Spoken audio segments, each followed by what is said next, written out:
What if I told you that the richest empire in human history went bankrupt almost overnight? Not from invasion, not from plague, not even from corruption, but from a financial mistake so familiar you'll feel uncomfortable recognizing it. Rome's collapse didn't begin on the battlefield. It began in its wallet, and the mystery behind how such an unstoppable empire went broke has a chilling modern parallel we can't afford to ignore. Today, we're uncovering the financial blackout that no Ramang saw coming until it was already too late. Set the stage background plus suspense. To understand the shock, think of Rome around the 2nd century.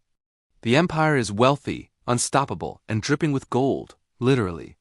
Roman coins, the aureus and the silver denarius, were trusted everywhere from Britain to Egypt. But behind the scenes, a quiet pressure was building. Emperors kept expanding the army, constructing massive public projects, and funding luxuries to maintain loyalty. And to pay for it all, they turned toward something dangerously modern: shortcuts. This sets the stage for a twist almost no Roman citizen understood, until prices soared and the economy cracked. Origins: the first mistake. It started subtly. Rome's government realized it couldn't afford its own promises.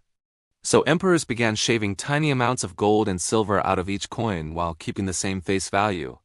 A silent tax. Invisible. Effective. At first. But once Rome started doing this, it couldn't stop. Every emperor who came after lowered the purity a little more.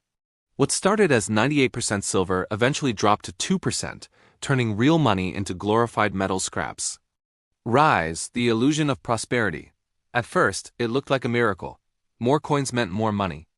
More money meant more soldiers, more buildings, more political power. The people cheered. The elite relaxed. Trade boomed, briefly. No one realized Rome was inflating itself straight toward a cliff. Breaking point when the system snapped, then it hit fast. Prices skyrocketed. Merchants stopped accepting Rome's coins. Soldiers demanded payment in gold or goods instead of currency. Rome had accidentally destroyed trust in its own money, the foundation of every empire. This wasn't a recession. It was monetary collapse. Fallout chaos in the empire. As the money system died, everything else followed. Trade froze. Food became scarce.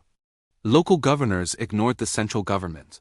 People hoarded real valuables: gold, land, livestock. The empire didn't just lose wealth, it lost unity. Failed fixes: too little, too late. Emperor Diocletian tried forcing prices by law. He set strict limits.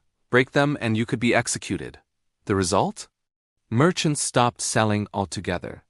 He tried minting new, higher purity coins. But after decades of broken trust, nobody believed the government anymore. By then, Rome's economy wasn't sick, it was terminal. Modern parallels the chilling echo. Now here's the disturbing part. Rome's collapse wasn't unique.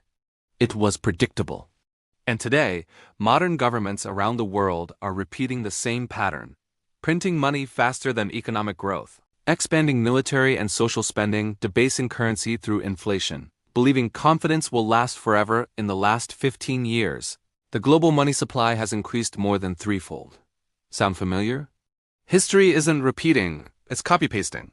3 takeaways plus warning plus CTA. Takeaway 1. No empire, no matter how powerful, can survive when its currency loses trust. Takeaway 2. Economic collapse begins long before the public notices.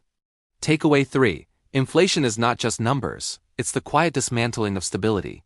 Warning: Rome didn't fall when the invaders came. Rome fell when its money failed, and the invaders simply walked in afterward. So the real question for us is, are we in the same story, just a different century? If this video opened your eyes, hit like, share this with someone who thinks history doesn't repeat, and subscribe for more deep financial history breakdowns.